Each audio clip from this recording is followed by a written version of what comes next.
검은 SUV 세대가 산길을 막아섰습니다. 강원도 깊은 산속 외진 비포장 도로였어요. 차에서 내린 건장한 사내들이 천천히 포위망을 좁혀왔습니다. 앞은 낭떠러지, 뒤는 사내들의 벽. 도망칠 곳은 없었어요. 사내 하나가 천천히 한 걸음을 내디디며 낮게 읊었어요. 그냥 조용히 끝냅시다. 회장님, 그 말이 채 공기 속으로 스러지기도 전이었습니다. 덤불 속에서 흑투성이 10살 소년 하나가 불쑥 튀어나왔어요. 아이는 아무 말 없이 여자의 손목을 확 낚아챘습니다. 너 누구야? 여자가 다급하게 외쳤지만 아이는 대답 대신 절벽 아래를 한번 내려다봤어요.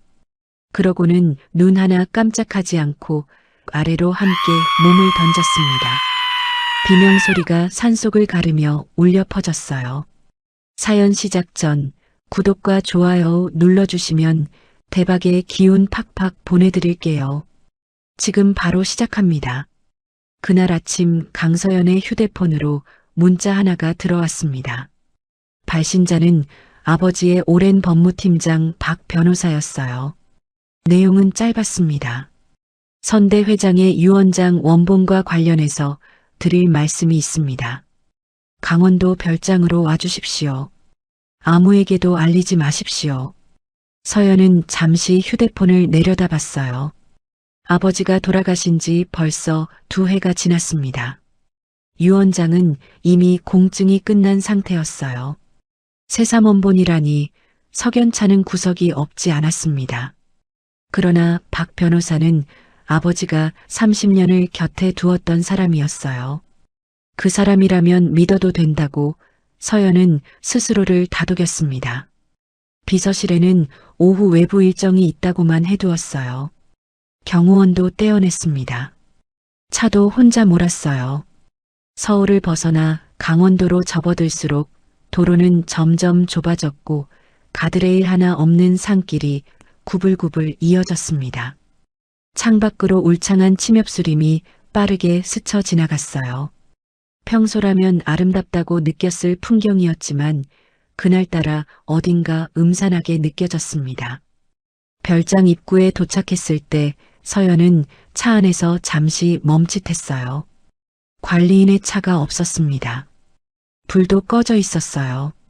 박 변호사의 차도 어디에도 보이지 않았습니다. 인적이라고는 찾아볼 수 없는 적막한 산속이었어요. 서연이 차에서 내려 휴대폰을 꺼내 드는 순간이었습니다. 뒤쪽 산길에서 묵직한 엔진 소리가 울렸어요. 한 대, 2대, 3대. 검은 SUV들이 굽이길을 돌아 나타나더니 서연의 차를 반원 모양으로 에워쌌습니다. 차문이 일제히 열리며 검은 점퍼 차림의 건장한 사내들이 천천히 내렸어요. 하나같이 표정이 없었습니다. 박 변호사한테 속은 거야. 깨달음이 오는 데는 채 1초도 걸리지 않았어요. 서연은 뒤도 돌아보지 않고 산속으로 뛰어들었습니다. 구두굽이 돌멩이에 걸려 발목이 꺾였지만 멈출 수 없었어요. 명품 재킷 소매가 가시덤불에 걸려 푹 찢어졌습니다.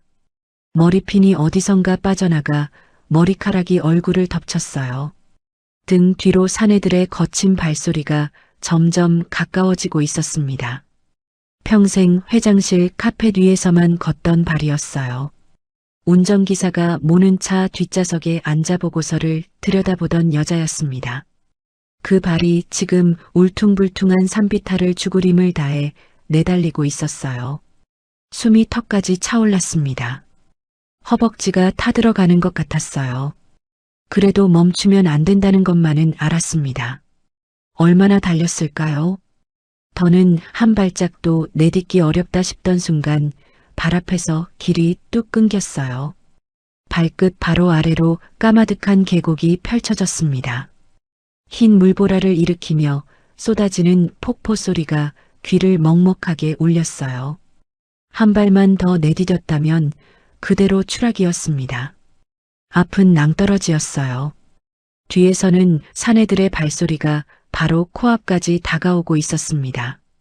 서연은 떨리는 두 손을 꽉 쥐었어요. 42년 인생에서 이렇게 막막한 순간은 없었습니다. 아버지가 평생 피땀으로 일군 회사를 지키겠다며 이를 악물고 살아온 여자였어요. 이 사회에서 쏟아지는 견제를 버텨냈고 업계의 온갖 냉대를 정면으로 뚫어온 여자였습니다.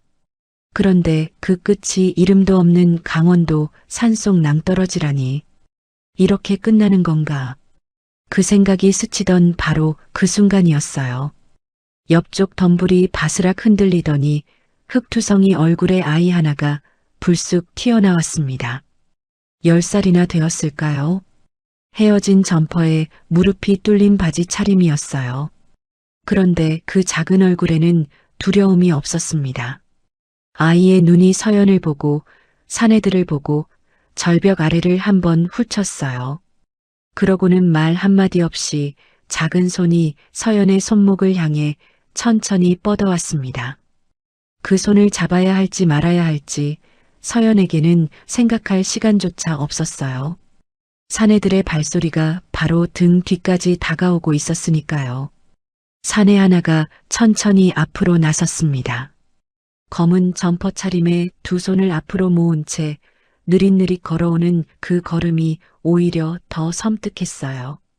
서두를 필요가 없다는 듯한 걸음이었습니다. 도망칠 곳이 없다는 걸 저쪽도 알고 있었어요. 그냥 조용히 끝냅시다.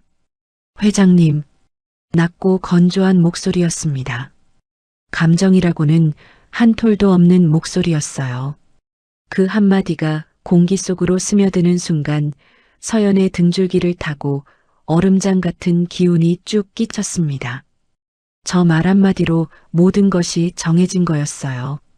처음부터 살려서 보낼 생각이 없었던 것입니다. 서연은 뒷발꿈치로 땅을 더듬었어요.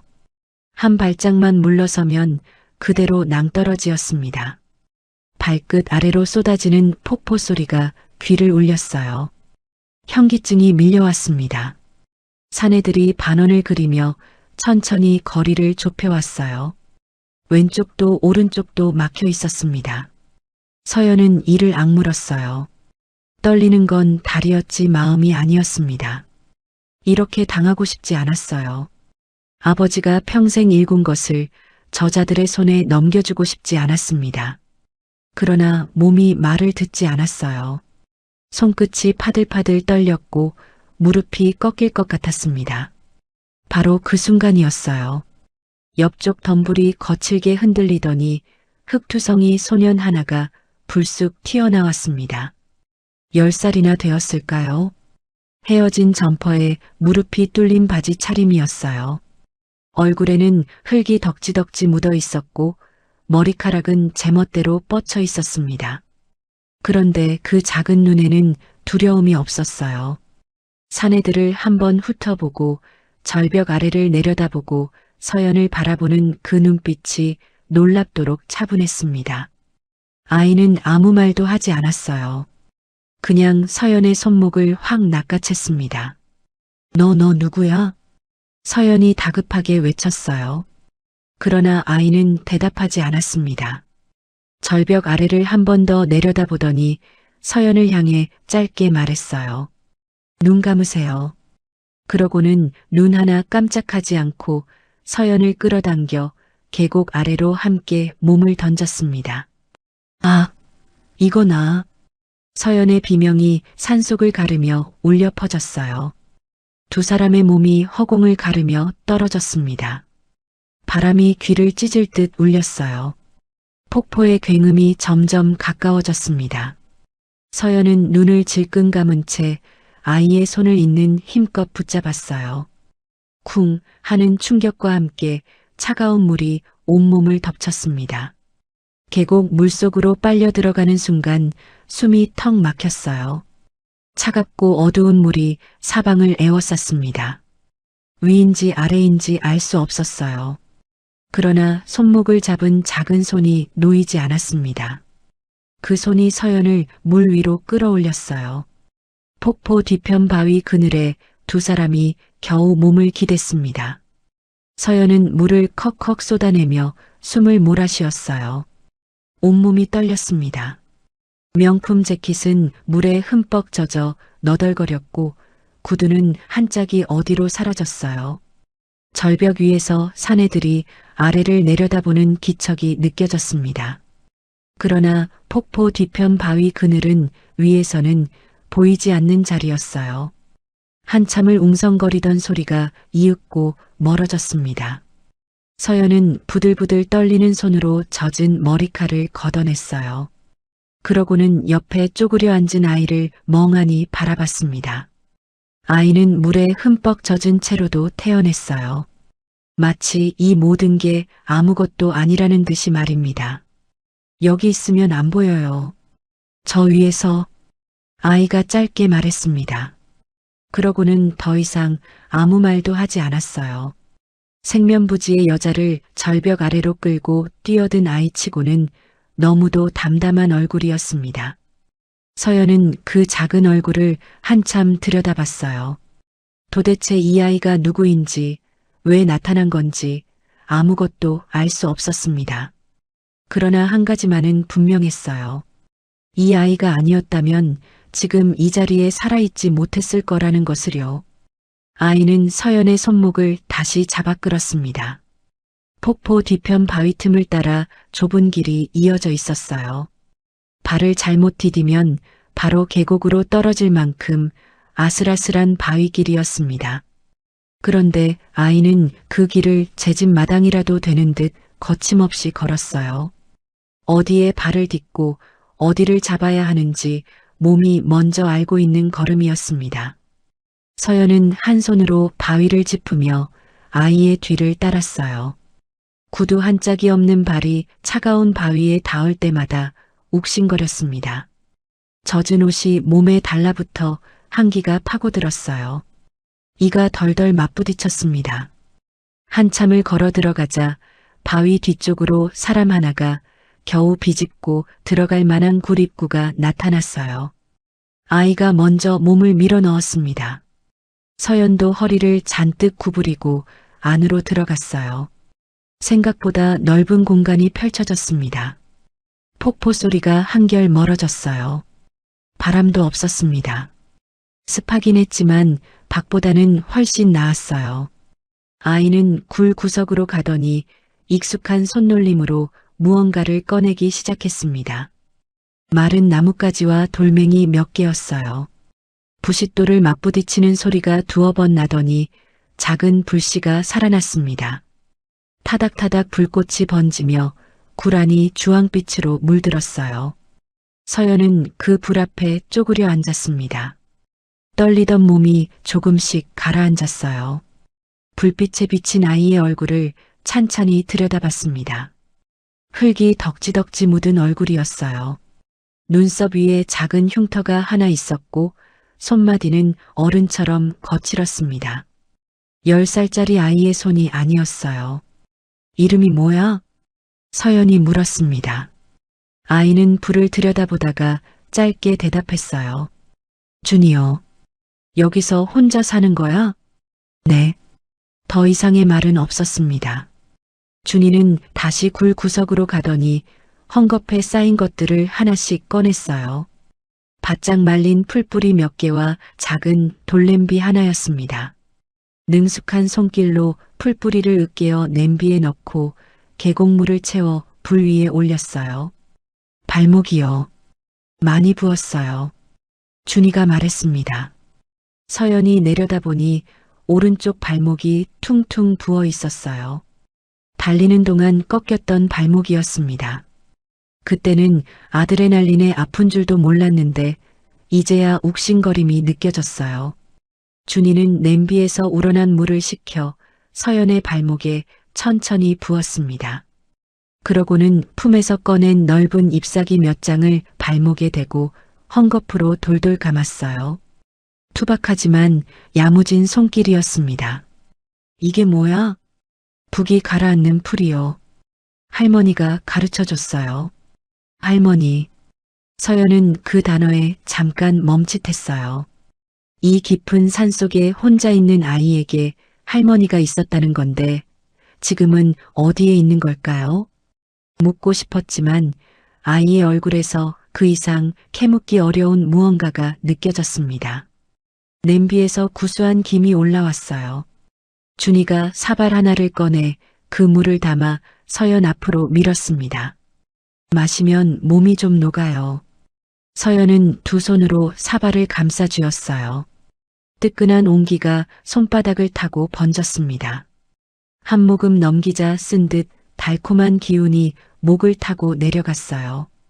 얼어붙었던 속이 조금씩 풀리는 것 같았습니다.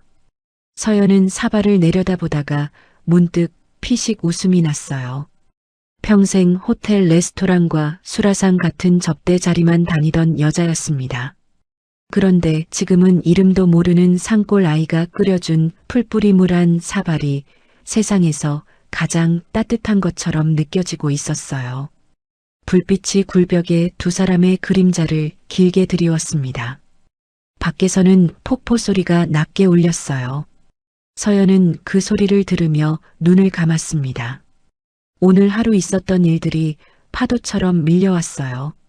박 변호사의 문자, 검은 SUV들, 사내의 그 한마디. 산속에서 혼자 실족하신 겁니다, 회장님. 등골이 서늘해졌습니다. 저 말을 시킨 사람이 누구인지 서연은 알고 있었어요. 같은 아버지의 피를 나눴지만 한 번도 가족이라 느껴본 적 없는 그 남자였습니다. 눈을 감아도 그 얼굴이 어른거렸어요. 준이는 그런 서연을 말없이 바라봤습니다. 아무것도 묻지 않았어요. 그저 불이 꺼지지 않도록 나뭇가지를 조심스럽게 더 얹어줄 뿐이었습니다. 그날 밤 두 사람은 그렇게 나란히 불 앞에 앉아 있었어요.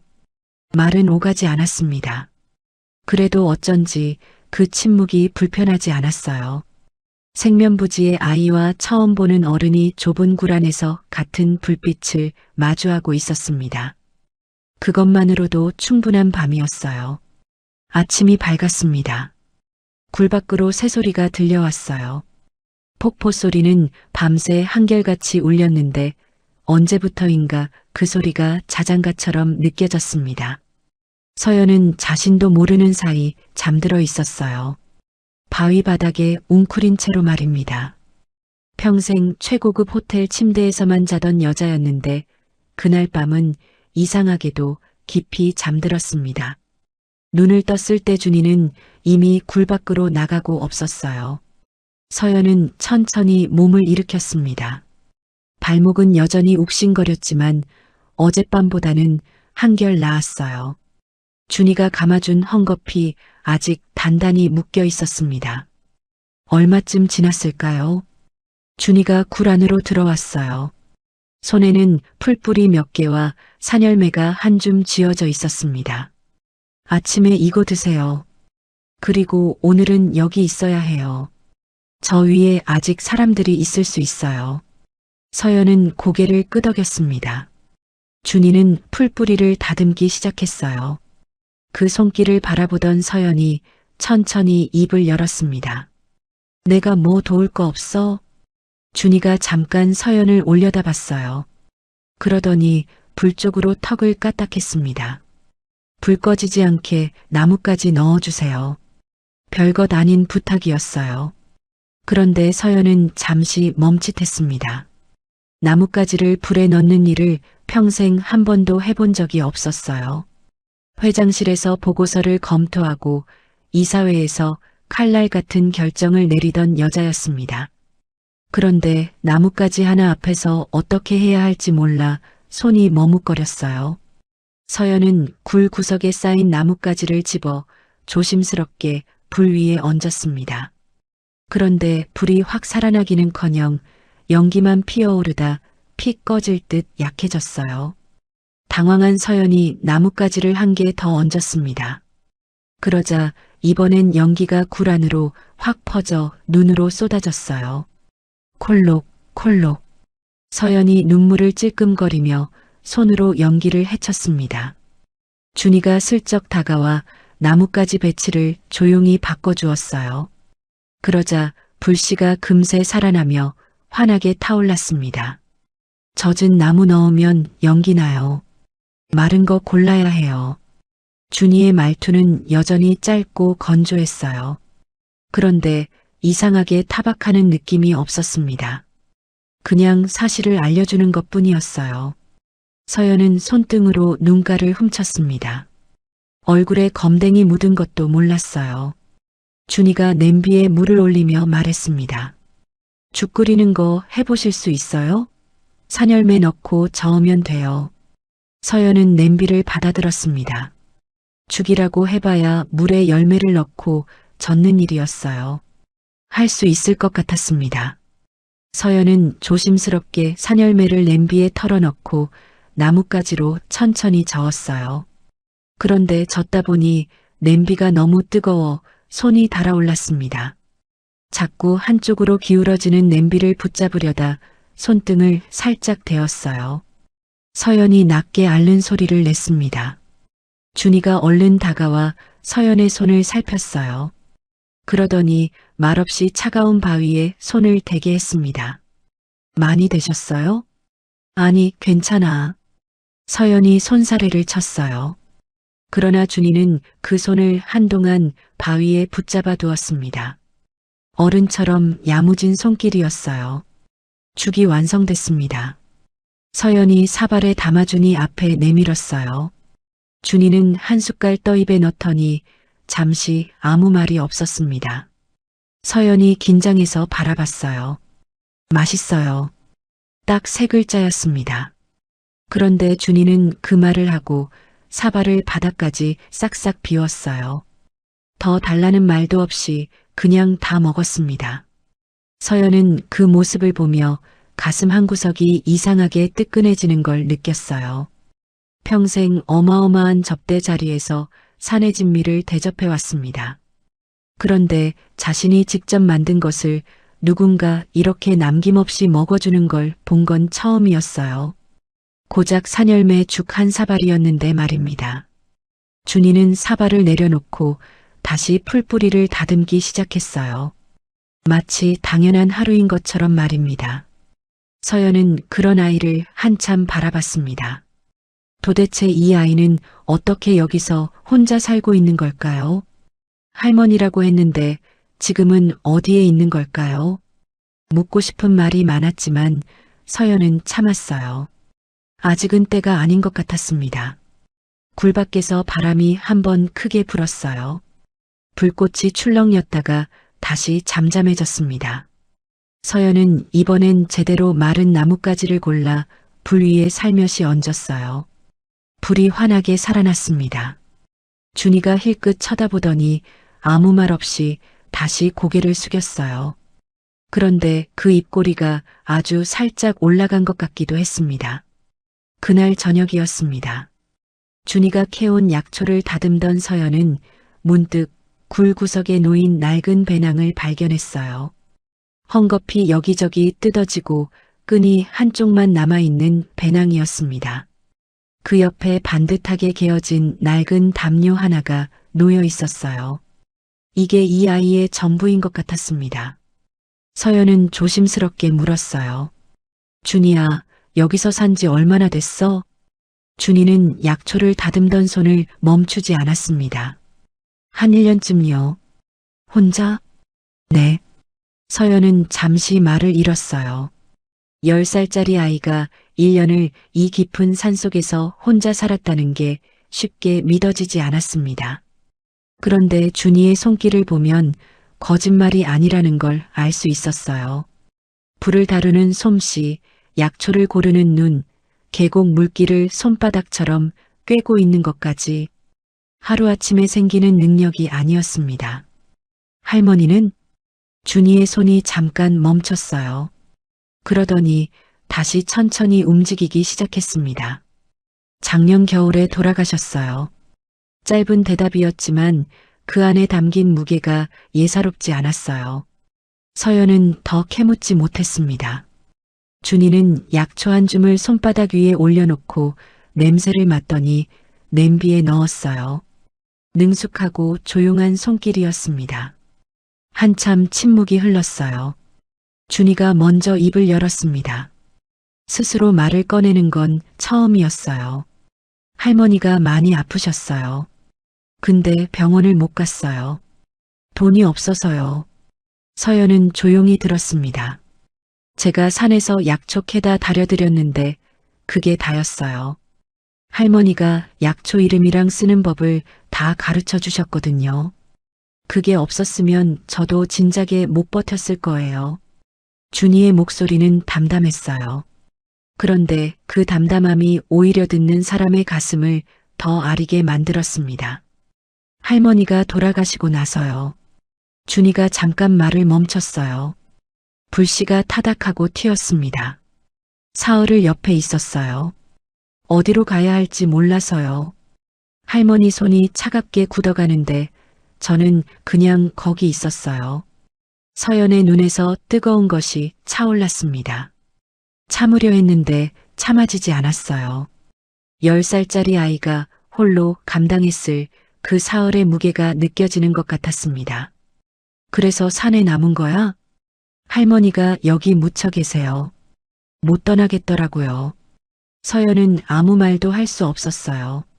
할 수 있는 말이 없었습니다. 위로라는 것이 얼마나 가벼운 것인지 그 순간 절실히 느꼈어요.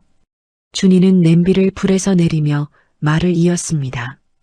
할머니가 살아계실 때 많이 억울해 하셨어요. 누군가한테 크게 당하셨다고요. 근데 뭔지는 저한테 말씀을 안 하셨어요. 낡은 수첩에 다 적어두셨는데 저는 글을 몰라서 읽을 수가 없었어요. 수첩. 서연은 그 단어에 귀가 번뜩했습니다. 그러나 티를 내지 않았어요. 준이는 이미 다른 이야기로 넘어가고 있었습니다. 할머니가 마지막에 그러셨어요. 언젠가 꼭 맞는 사람이 나타날 거라고. 그 사람한테 수첩을 전해주라고요. 준이가 서연을 바라봤습니다. 그 눈빛이 무언가를 가늠하는 것 같았어요. 서연도 준이를 바라봤습니다. 두 사람 사이로 잠시 묘한 침묵이 흘렀어요. 준이는 이내 고개를 숙이고 다시 약초를 다듬기 시작했습니다.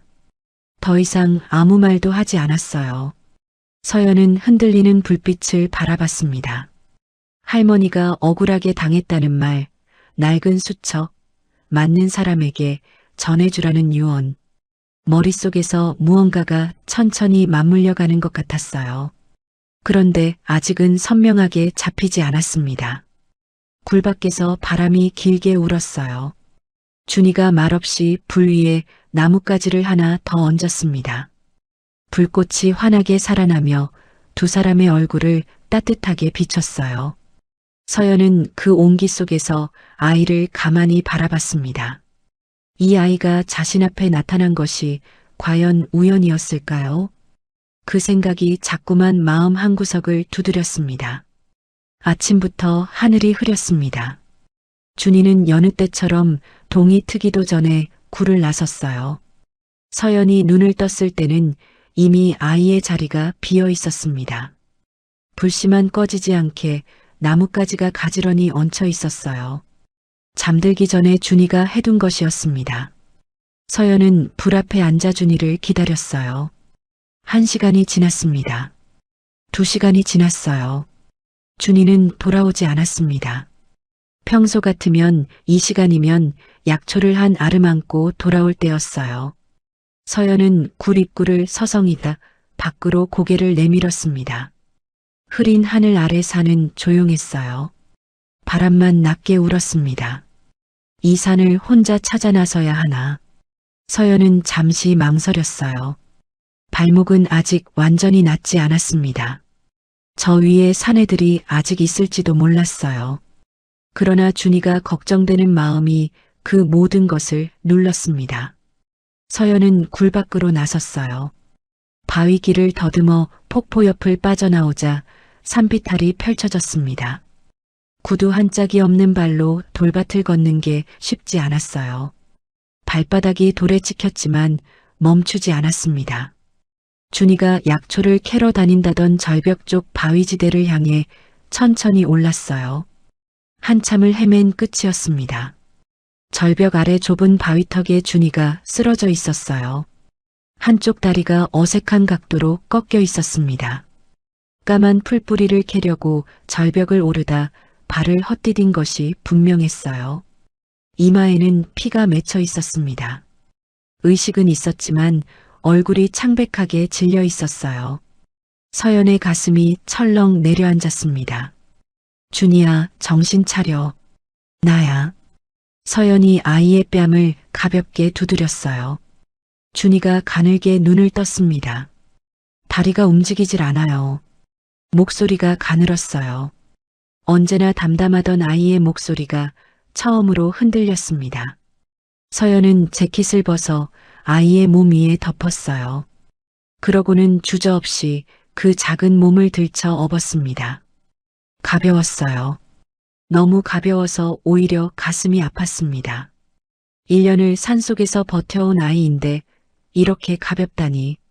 서연은 이를 악물고 미끄러운 바위길을 한 걸음씩 내려왔어요.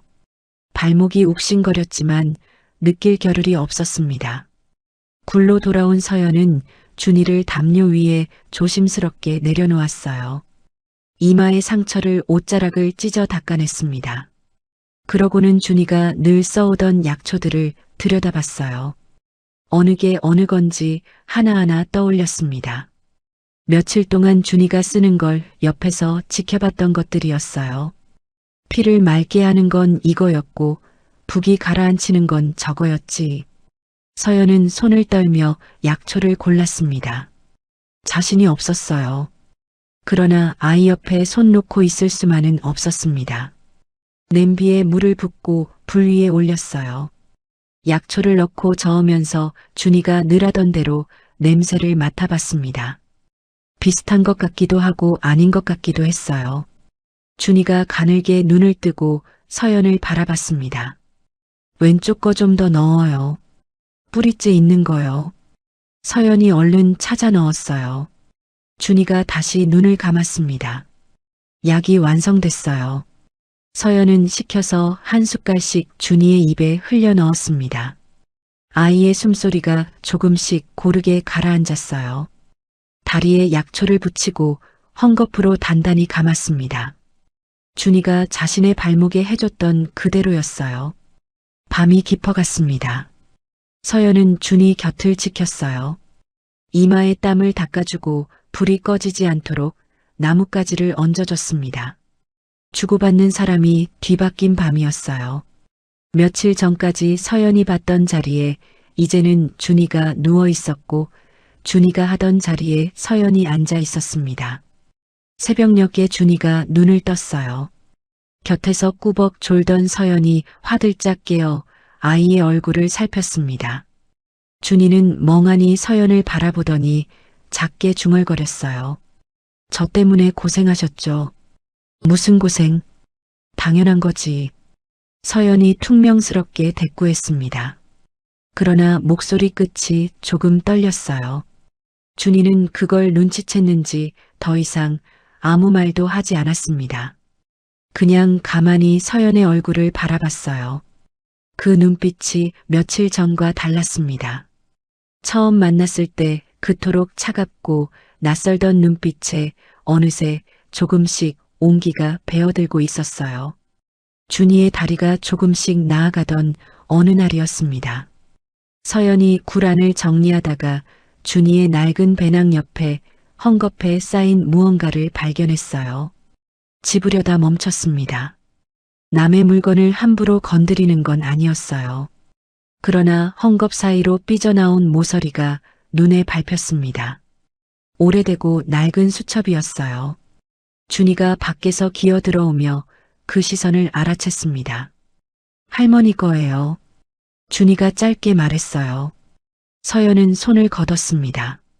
그러자 준이가 직접 헝겊을 걷어내고 수첩을 꺼냈어요. 표지가 너덜너덜하게 달아 있었습니다.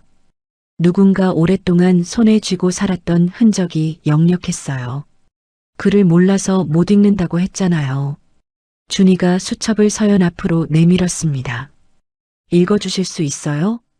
서연은 수첩을 받아들었어요. 표지를 넘기자 빼곡한 글씨가 나타났습니다.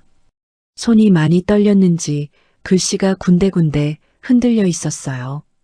오래된 볼펜 자국이 번진 곳도 있었습니다.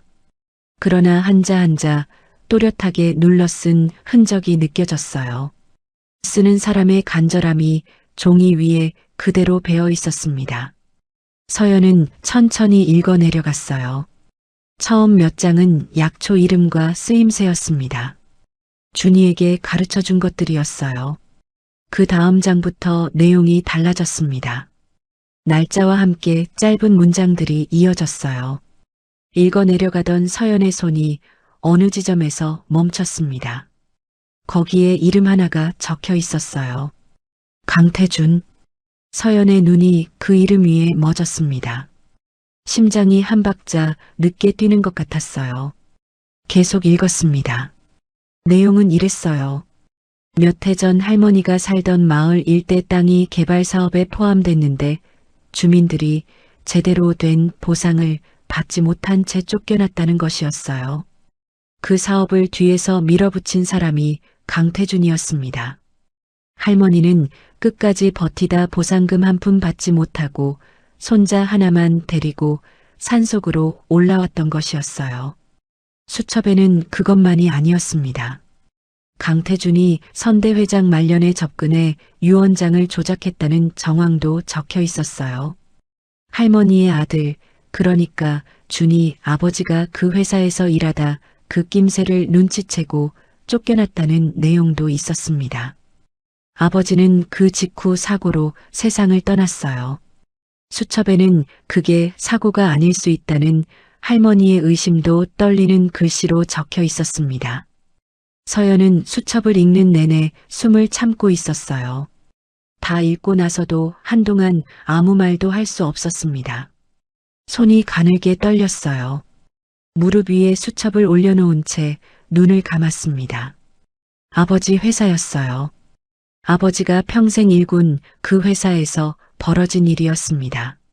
아버지가 돌아가시고 난 뒤 강태준이 파고든 틈이 이렇게 깊고 넓었을 줄은 몰랐어요. 유언장 조작이라는 말이 머릿속에서 떠나질 않았습니다. 준이가 조용히 물었어요. 뭐라고 적혀 있어요? 서연은 눈을 떴습니다. 준이를 바라봤어요. 이 아이는 아직 몰랐습니다. 수첩 안에 적힌 이름이 서연과 어떻게 연결되는지를요. 자신의 할머니를 산속으로 몰아낸 사람이 서연의 이복 동생이라는 것을요. 준이의 아버지가 목숨을 잃게 된 것도 결국 같은 뿌리에서 비롯된 일이라는 것을요. 서연은 천천히 입을 열었습니다. 준이야, 너 나한테 이 수첩 보여줘서 다행이야. 준이가 서연을 바라봤어요. 그 눈빛이 무언가를 기다리는 것 같았습니다. 여기 적힌 사람, 내가 알아. 그리고 이 수첩이 아주 중요한 거야. 준이의 눈이 조금 커졌어요. 서연은 수첩을 덮으며 말을 이었습니다. 할머니가 맞는 사람한테 전해주라고 했다며. 그게 나인 것 같아. 한동안 침묵이 흘렀어요. 굴 밖에서 바람소리가 길게 울었습니다. 준이는 서연을 가만히 바라보더니 이윽고 천천히 고개를 끄덕였어요. 말은 없었습니다. 그러나 그 고개 끄덕임 하나에 오랫동안 산속에서 혼자 품고 있었던 무언가를 내려놓는 것 같은 무게가 실려 있었어요. 서연은 수첩을 가슴에 꼭 안았습니다. 이 작은 수첩 하나가 모든 것을 바꿔놓을 수 있을지 아직은 몰랐어요. 그러나 한 가지만은 분명했습니다. 이 아이의 할머니가 떨리는 손으로 한자 눌러 쓴 이 글자들을 절대 헛되이 해서는 안 된다는 것을요. 그날 밤 서연은 잠을 이루지 못했습니다. 수첩을 가슴에 안은 채 불빛을 바라보며 생각에 잠겼어요. 유언장 조작, 준이 아버지의 의문스러운 죽음, 그리고 강태준. 머릿속에서 조각들이 천천히 맞춰지고 있었습니다. 그런데 아직 하나가 맞지 않았어요. 왜 하필 지금이었을까요? 강태준이 왜 이 시점에 자신을 제거하려 했는지가 걸렸습니다. 서연은 수첩을 다시 펼쳤어요. 뒷장을 더 꼼꼼히 들여다봤습니다. 앞부분보다 글씨가 더 흐트러져 있었어요. 병이 깊어진 뒤에 쓴 것이 분명했습니다. 그런데 거기에 낯선 단어들이 나열돼 있었어요. 약재 이름들이었습니다. 서연이 읽어 내려가는데 뭔가 눈에 걸렸어요. 준이야, 이것 좀 봐줄 수 있어? 준이가 다가와 서연이 가리키는 부분을 들여다봤습니다. 약재 이름들을 소리내어 읽어 내려가던 준이의 얼굴이 갑자기 굳었어요. 잠깐만요. 준이가 자리에서 일어나 배낭을 뒤졌습니다. 작은 헝겊 주머니 하나를 꺼냈어요. 안에서 말린 약재 조각 몇 개를 꺼내 코에 가져다 댔습니다. 냄새를 맡고 또 맡았어요. 그러더니 수첩의 글씨와 번갈아 들여다봤습니다. 이거 독이에요. 준이가 낮게 말했어요. 서연이 눈을 들어 준이를 바라봤습니다. 독? 네. 한 번에 많이 먹으면 바로 티가 나는데 조금씩 오래 먹으면 몸이 천천히 망가져요. 할머니가 이거 먹고 쓰러지셨어요. 처음엔 그냥 나이 드셔서 그런 줄 알았는데 준이의 목소리가 가늘어졌습니다. 손에 든 약재를 내려다보는 눈빛이 어두워졌어요. 서연의 머릿속에서 무언가가 번쩍했습니다. 준이야, 이게 어떤 증상이 나타나? 처음엔 자꾸 피곤하고요. 그 다음엔 판단력이 흐려져요. 멀쩡한 것 같아도 생각이 자꾸 엉키고 결정을 못 내리게 돼요. 나중엔 몸 전체가 무너지는 거고요. 서연은 그 말을 듣는 순간 온몸의 피가 싸늘하게 식는 것 같았어요. 판단력이 흐려진다. 결정을 못 내리게 된다. 지난 2년이 스쳐 지나갔습니다. 아버지가 돌아가신 후 회장직을 이어받은 서연은 크고 작은 결정들을 앞에 두고 이상하리만치 자꾸 머뭇거렸어요. 평소 같으면 단번에 내렸을 판단들이 흐릿하게 흔들렸습니다. 그때마다 강태준이 옆에서 자신의 의견을 밀어넣었어요. 서연이 망설이는 틈을 그 남자가 파고든 것이었습니다. 그리고 비서가 매일 아침 챙겨주던 것이 떠올랐어요. 건강을 위해 마시려던 보약. 강태준 쪽에서 보내온 유명 한의원 처방이라며 비서편에 전달된 것이었습니다.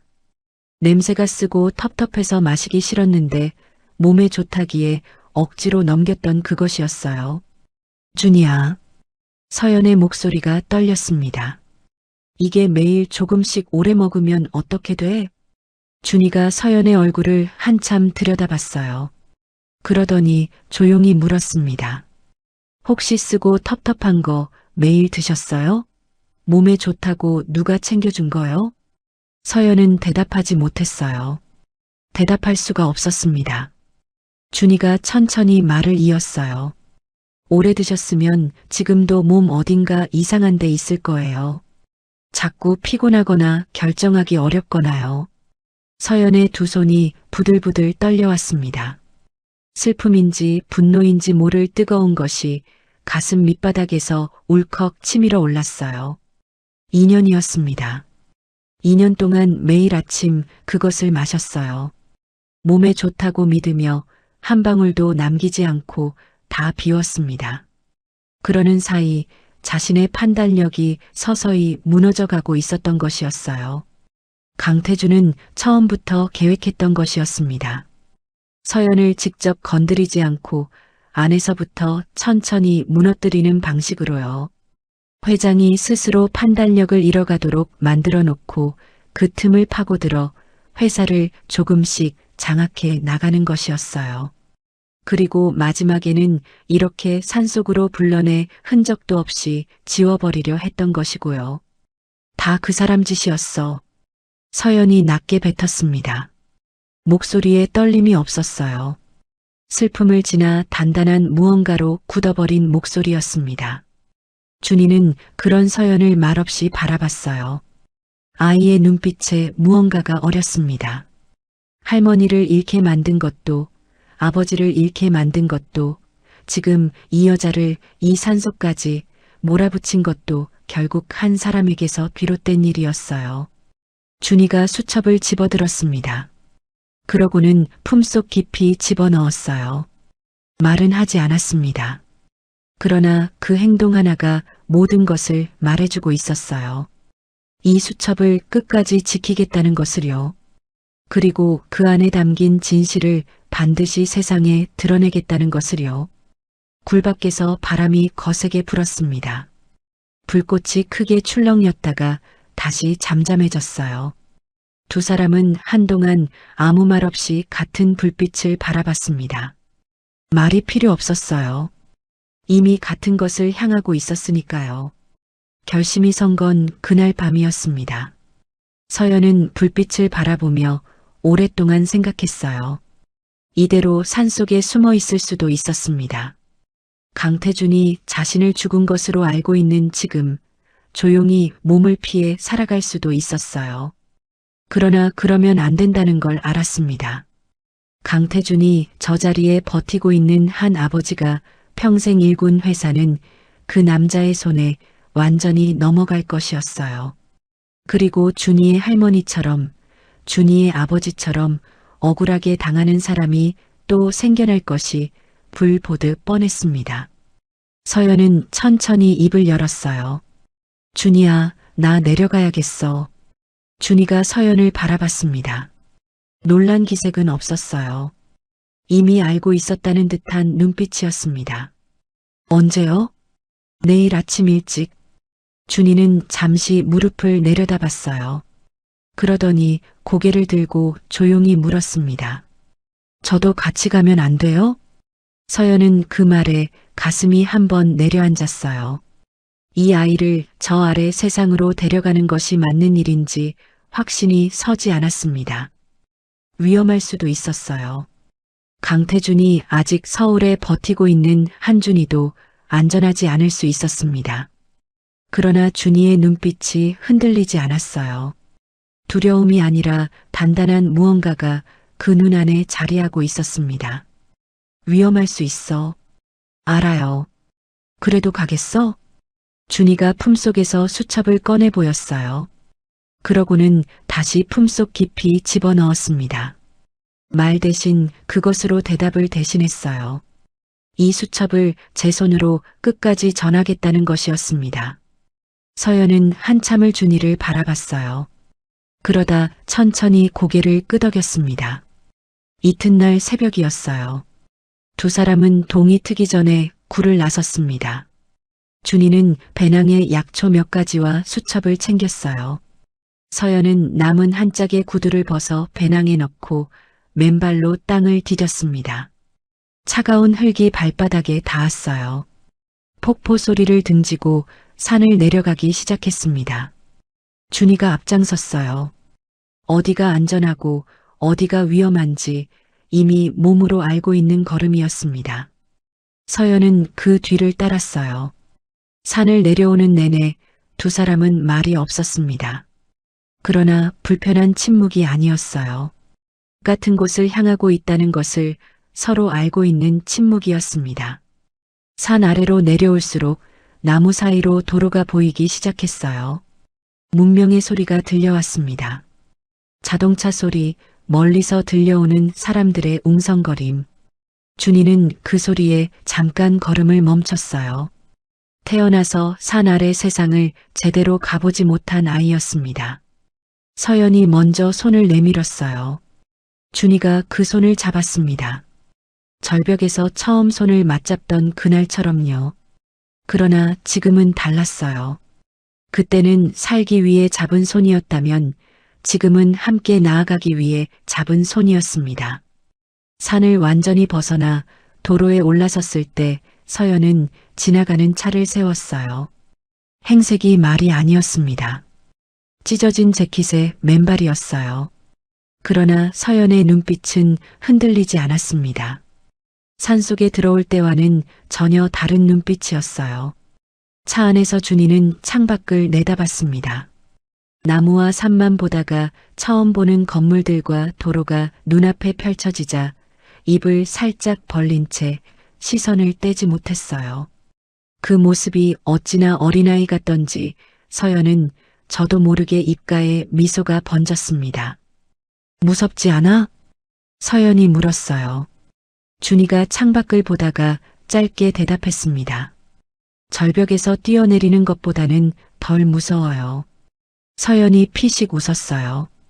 준이도 입꼬리가 살짝 올라갔습니다. 며칠 만에 두 사람이 처음으로 같이 웃었어요. 서울로 달리는 차 안에서 서연은 창밖을 바라봤습니다. 강태준이 기다리고 있을 것이었어요. 이사회가 기다리고 있을 것이었습니다. 싸워야 할 것들이 산더미처럼 쌓여 있었어요. 두렵지 않다면 거짓말이었습니다. 그러나 서연은 혼자가 아니었어요. 옆에는 품속에 수첩을 꼭 아는 10살 아이가 앉아 있었습니다. 아버지의 억울함을 가슴에 품고 할머니의 한을 손에 쥔 아이였어요. 그 아이가 이 싸움에 함께하겠다고 산을 내려온 것이었습니다. 서연은 앞을 바라봤어요. 서울이 가까워지고 있었습니다. 서연이 회사 건물 앞에 섰습니다. 맨발이었어요. 찢어진 재킷에 머리는 풀어 헤쳐진 채였습니다. 며칠 만에 햇볕에 그을린 얼굴로 유리 외벽에 비친 제 모습을 잠깐 바라봤어요. 예전에 강서연 회장이라면 이 꼴로 절대 이 건물에 들어서지 않았을 것이었습니다.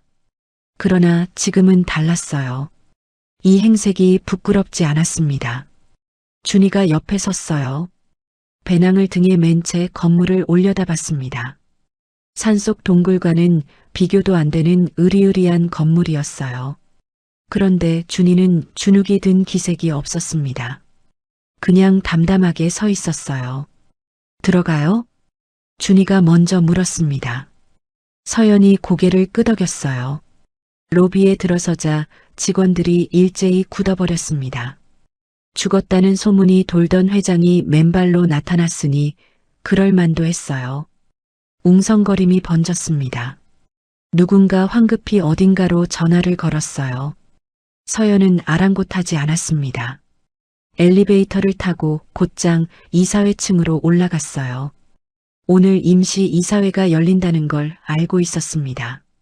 강태준이 서연의 사망을 기정사실로 하고 회장직 승계를 밀어붙이려는 자리였어요. 차 안에서 서연이 오랜 측근에게 연락해 알아낸 것이었습니다. 이사회실 문 앞에 경호원 2명이 버티고 서 있었어요. 비키세요. 서연이 낮게 말했습니다. 경호원들이 서로 눈빛을 교환했어요. 그 사이 서연이 문을 밀고 들어섰습니다. 이사회실이 순식간에 조용해졌어요. 긴 테이블 상석에 강태준이 앉아 있었습니다. 그 양옆으로 이사들이 늘어서 있었어요. 강태준의 얼굴이 굳었습니다. 죽었어야 할 사람이 눈앞에 서 있었으니까요. 그러나 그는 노예한 사람이었어요. 순식간에 표정을 바꾸며 자리에서 일어났습니다. 서연 씨 살아 있었군요. 다행입니다. 산에서 실족했다는 얘기를 들었는데 목소리는 부드러웠어요. 그러나 그 눈빛은 달랐습니다. 어떻게 살아서 여기까지 왔는지를 계산하는 눈빛이었어요. 서연은 테이블 끝에 섰습니다. 실족이요? 서연이 낮게 받아쳤어요. 산속에서 혼자 실족하신 겁니다. 회장님. 그렇게 말하라고 시키셨죠? 이사회실이 웅성거렸습니다. 강태준의 눈꼬리가 미세하게 떨렸어요. 그러나 입가에 웃음을 거두지 않았습니다. 무슨 말씀을 하시는지 모르겠군요. 증거라도 있습니까? 바로 그 순간이었어요. 준이가 앞으로 나섰습니다. 테이블 앞에 선 10살짜리 아이를 보고 이사들이 어리둥절한 표정을 지었어요. 강태준도 눈썹이 살짝 올라갔습니다. 준이는 아무도 신경 쓰지 않았어요. 배낭에서 낡은 수첩을 꺼내 테이블 위에 올려놓았습니다. 여기 있어요. 또랑또랑한 목소리였어요. 이사회실 전체에 또렷하게 울렸습니다. 이건 제 할머니가 목숨 걸고 적어두신 거예요. 이 사람이 유언장을 조작한 것, 우리 할머니 땅을 빼앗은 것, 우리 아버지를 쫓아낸 것, 전부 다 적혀 있어요. 준이의 목소리는 흔들리지 않았어요. 10살짜리 아이라고 믿기 어려운 목소리였습니다. 이사 한 명이 수첩을 집어들어 읽기 시작했어요. 페이지를 넘길수록 낯빛이 굳어갔습니다. 옆 사람에게 넘겼어요. 그 사람의 표정도 마찬가지였습니다. 강태준이 수첩을 향해 손을 뻗었어요. 죽은 노인이 적어둔 글이 무슨 증거가 됩니까? 누군가 꾸며낸 것일 수도 있지요. 그때였습니다. 준이의 눈이 강태준의 손목에 꽂혔어요. 재킷 소매 끝에 거뭇한 얼룩이 배어 있었습니다. 준이가 눈을 가늘게 떴어요. 그 소매 얼룩이요. 준이가 또박또박 짚어냈습니다. 그거 수첩에 적힌 독초즙이에요. 그 풀은 만지면 사나흘은 안 빠지는 검은 물이 들어요. 직접 만지지 않고서는 저렇게 배일 수가 없어요. 이사회실이 찬물을 끼얹은 듯 조용해졌습니다. 모든 시선이 강태준의 소매로 향했어요. 강태준의 얼굴이 하얗게 질렸습니다. 그 침착하던 눈빛이 처음으로 흔들렸어요. 수첩을 빼앗으려던 손이 허공에서 멈췄습니다. 서연이 한 걸음 앞으로 나섰어요. 이사회를 시작하죠. 목소리가 흔들리지 않았습니다. 이 자리에서 가장 단단한 목소리였어요. 맨발이었지만 누구보다 당당하게 서 있었습니다.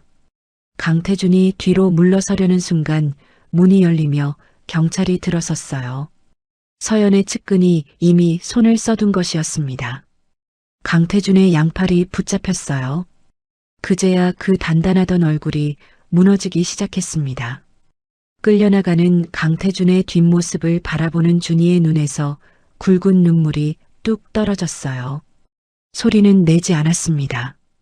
그 작은 어깨만 한번 크게 들썩였어요. 할머니가 손 떨며 적어 내려간 그 글자들이 마침내 제 몫을 다한 것이었습니다. 아버지가 억울하게 쫓겨나던 날도 할머니가 땅을 빼앗기던 날도 고스란히 이 수첩 안에 담겨 있다가 오늘에서야 세상 밖으로 나온 것이었어요. 서연이 준이 곁으로 다가갔습니다. 아무 말 없이 그 작은 어깨를 가만히 감싸 안았어요. 준이는 처음엔 뻣뻣하게 굳어 있었습니다. 그러더니 이내 서연의 품 안에서 오래 참아왔던 숨을 길게 토해냈어요. 이사회실 창밖으로 서울 하늘이 환하게 펼쳐져 있었습니다. 며칠이 지났습니다.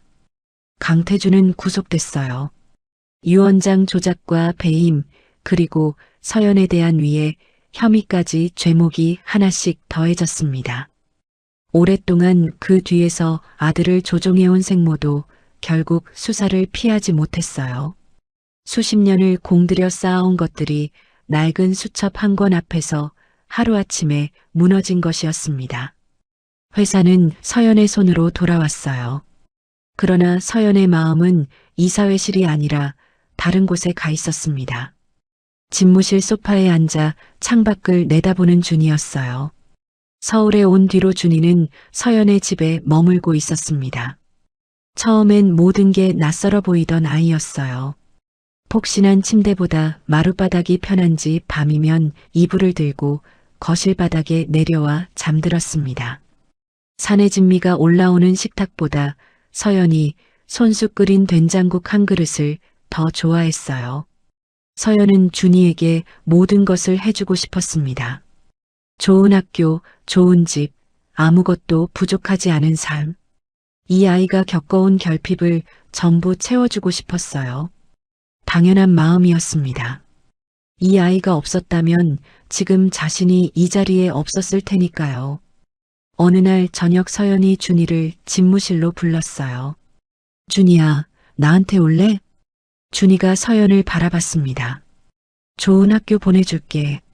하고 싶은 거 다 할 수 있게 해줄게. 옆에서 내가 다 책임질게. 준이는 잠시 말이 없었어요. 창밖을 내다보다가 천천히 입을 열었습니다. 감사해요. 그러나 그 뒤에 짧은 침묵이 따라왔어요. 서연은 그 침묵이 무엇을 의미하는지 직감했습니다. 근데 저 산으로 돌아가야 할 것 같아요. 서연의 가슴이 철렁 내려앉았어요. 왜? 준이가 무릎 위에 놓인 두 손을 내려다봤습니다. 여기서는 약초 냄새가 안 나요. 흙 냄새도요. 자꾸 숨이 막히는 것 같아요. 서연은 아무 말도 하지 못했어요. 반박할 말이 없었습니다. 이 아이는 산속에서 나고 자란 아이였어요. 콘크리트와 유리로 둘러싸인 이 도시가 편할 리 없었습니다. 그리고요. 준이가 고개를 들었어요. 할머니가 못다 하신 일이 있어요. 돈 없어서 병원 못 가는 사람들한테 약초 다려주는 거요. 할머니가 살아계실 때 그걸 하셨거든요.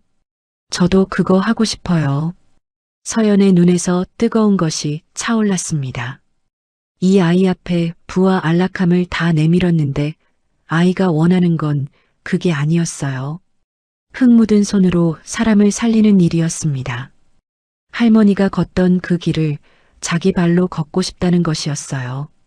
어른도 쉽게 내려놓지 못할 것들을 10살짜리 아이가 미련 없이 마다하고 있었습니다. 정말 그게 좋아? 여기 있으면 뭐든 할 수 있는데. 준이가 고개를 끄덕였어요. 망설임이 없었습니다. 여기서는 정작 약이 필요한 사람들한테 못 가요. 산에 있어야 그 사람들 곁에 있을 수 있어요. 서연은 오랫동안 준이를 바라봤습니다. 붙잡고 싶은 마음이 굴뚝 같았어요. 자신의 목숨을 구해준 아이였습니다. 차갑고 텅 빈 일상을 처음으로 따뜻하게 만들어준 아이였어요. 곁에 두고 오래오래 그 정을 갖고 싶었습니다. 그러나 서연은 알았어요. 진정으로 이 아이를 위하는 길은 붙잡는 것이 아니라는 것을요. 이 아이의 마음이 어디를 향하고 있는지, 그리고 그 마음을 꺾는 것이 얼마나 부질없는 일인지를 알았습니다. 서연이 천천히 고개를 끄덕였어요. 그럼 내가 도와줄게. 약초 클리닉 차리는 데 필요한 건 다 지원해 줄게. 건물이든 약재든 뭐든. 준이의 눈이 잠깐 커졌어요. 그러더니 입꼬리가 살며시 올라갔습니다. 그건 괜찮아요. 서연이 피식 웃었어요. 괜찮긴. 받아. 준이가 잠시 망설이더니 작게 고개를 끄덕였습니다. 그 작은 끄덕임이 서연은 어쩐지 콧등을 시큰하게 만들었어요. 그날 밤 서연은 손수 부엌에 들어갔습니다. 산속 동굴에서 준이가 끓여주던 그 된장국을 끓였어요. 서툰 솜씨였지만 정성을 다했습니다. 준이는 그 국 한 그릇을 말없이 바닥까지 비웠어요. 그러고는 아주 작게 중얼거렸습니다. 동굴에서 드시던 것보다 맛있어요. 서연이 웃음을 참으려 했지만 참아지지 않았어요. 두 사람은 그날 밤 오랫동안 나란히 앉아 이야기를 나눴습니다. 내일이면 준이가 떠날 것이었어요. 그래서인지 그날 밤이 유난히 길게 느껴졌습니다. 세월이 흘렀습니다. 강원도 산자락 아래 작은 마을 어귀에 낡은 간판 하나가 걸렸어요. 삐뚤빼뚤한 글씨로 초록약초 클리닉이라고만 적혀 있었습니다. 번듯한 건물도 아니었어요. 마당에는 약초 화분이 줄지어 놓여 있었고 처마 밑에는 말린 약재 다발이 주렁주렁 매달려 있었습니다. 어디선가 구수한 약재 냄새가 바람을 타고 흘러왔어요. 그런데 이 작고 허름한 클리닉 앞에는 늘 사람이 끊이지 않았습니다. 돈이 없어 병원 문턱도 못 넘어보던 사람들이 하나둘 이곳으로 모여들었어요. 형편껏 가져온 것을 내려놓으면 됐습니다. 감자 한 자루도 됐고 산나물 한 봉지도 됐어요. 아무것도 없으면 빈손으로 와도 괜찮았습니다. 다 나아 돌아가는 사람들은 클리닉 주인의 손을 꼭 붙잡고 이런 곳이 있는 줄 몰랐다며 눈물을 글썽였어요. 마당 한편에서 훌쩍 자란 청년 하나가 쑥을 다듬고 있었습니다. 어느새 어엿한 어른이 된 준이었어요. 흙 묻은 손에 무명 앞치마 차림이었습니다. 산속에서 살던 10살짜리 아이의 모습이 그대로 자란 것 같았어요. 비단옷 한 벌 걸치지 않았고 번듯한 차도 없었습니다. 그러나 준이의 얼굴에는 그 무엇과도 바꾸기 어려운 것이 깃들어 있었어요. 그 화창한 봄날 오후였습니다. 마당 입구로 차 한 대가 조용히 들어섰어요. 화려하지 않은 단정한 차였습니다. 차에서 내린 건 곱게 나이든 여자였어요. 예전보다 머리에 흰 것이 조금 늘었지만 눈빛만은 여전히 또렷했습니다. 그 뒤로 발랄하게 뛰어내리는 젊은 비서가 따라왔어요. 준이가 고개를 들었습니다. 쑥을 다듬던 손이 멈췄어요. 그러더니 벌떡 일어나 흙 묻은 손을 앞치마에 황급히 닦으며 마중을 나왔습니다.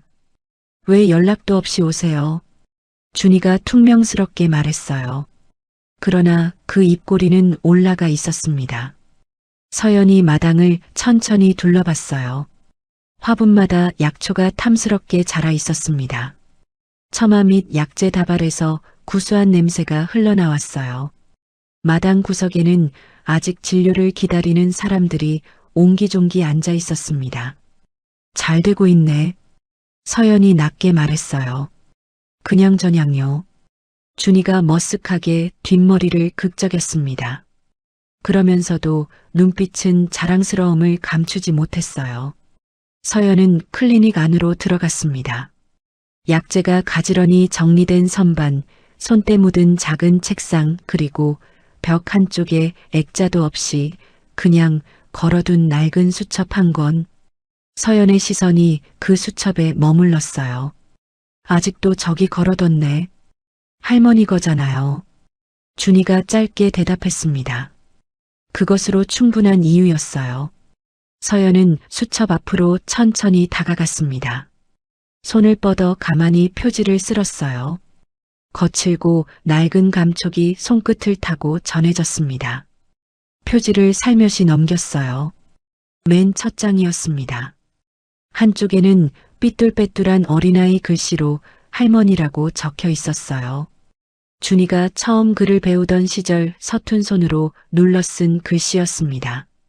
그리고 그 옆에 나란히 세월이 한참 지난 뒤 반듯하고 단단해진 글씨로 적힌 단어 하나가 있었어요.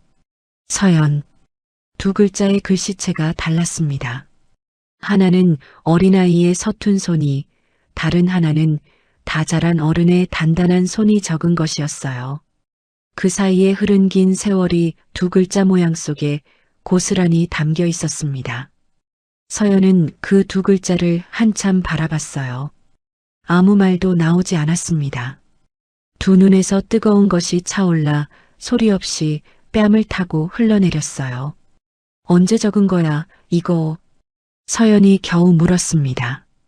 목소리가 가늘게 떨렸어요. 준이가 머쓱하게 마당 쪽을 바라봤습니다. 그냥요. 할머니 이름 옆에 비어 있길래요. 대수롭지 않다는 듯 던진 한마디였어요. 그러나 그 안에 담기지 않은 마음이 가득했습니다. 산속 동굴에서 흙바닥에 글씨를 그어 가르쳐주던 그 밤들을 준이는 한 번도 잊은 적이 없었던 것이었어요. 그래서 평생 품고 다닐 책의 첫 장에 할머니 이름 옆에 서연의 이름을 나란히 새겨둔 것이었습니다. 서연이 웃다가 끝내 울음을 터뜨렸어요. 준이가 옆으로 다가왔습니다. 그러더니 어색하게 서연의 등을 토닥였어요. 절벽에서 함께 뛰어내리던 그 담대한 손이었는데 지금은 어쩔 줄 모르는 손이었습니다. 왜 울어요? 별것도 아닌데. 별것이야. 서연이 웃으며 받아쳤어요. 두 사람은 그렇게 한참을 그 자리에 서 있었습니다. 마당으로 봄바람이 불어왔어요. 처마 및 약재 다발이 살랑이며 구수한 냄새를 흩뿌렸습니다. 진료를 기다리던 사람들이 따뜻한 눈빛으로 두 사람을 바라봤어요. 유명해지지도 않았습니다. 큰 부자가 되지도 않았어요. 세상이 알아주는 자리에 오르지도 않았습니다. 그러나 준이는 세상에서 가장 갖고 싶었던 단 하나를 손에 넣었어요. 돌아올 집이 있었습니다. 기다려주는 사람이 있었어요. 그것으로 충분했습니다. 봄 햇살이 두 사람의 얼굴 위로 환하게 쏟아졌어요. 마당 가득 약초 냄새가 번졌습니다. 초록약초 클리닉 앞에는 오늘도 사람들이 줄을 서고 있었어요. 피 한 방울 섞이지 않았어도 두 사람은 세상 그 무엇보다 단단한 한 가족이었습니다. 그것으로 이 이야기는 끝이 났어요. 긴 이야기를 끝까지 함께 해주셔서 진심으로 감사드립니다. 절벽 아래로 뛰어내리던 10살 아이가 마침내 제 아버지와 할머니가 못다 걸은 길을 제 발로 완성했어요. 그리고 그 길 위에서 피 한 방울 섞이지 않은 가족을 얻었습니다. 여러분도 혹시 지금 힘드신 일이 있으신가요? 믿었던 사람에게 배신당한 아픔이 있으신가요? 준이처럼 다시 한번 일어서 보시기를 진심으로 응원합니다. 삶은 언제나 예상치 못한 곳에서 따뜻한 손을 내밀어 주거든요. 오늘도 에버스토리와 함께 해주셔서 감사합니다. 구독과 좋아요는 더 좋은 이야기를 만드는 큰 힘이 됩니다. 다음 이야기에서 또 뵙겠습니다. 감사합니다.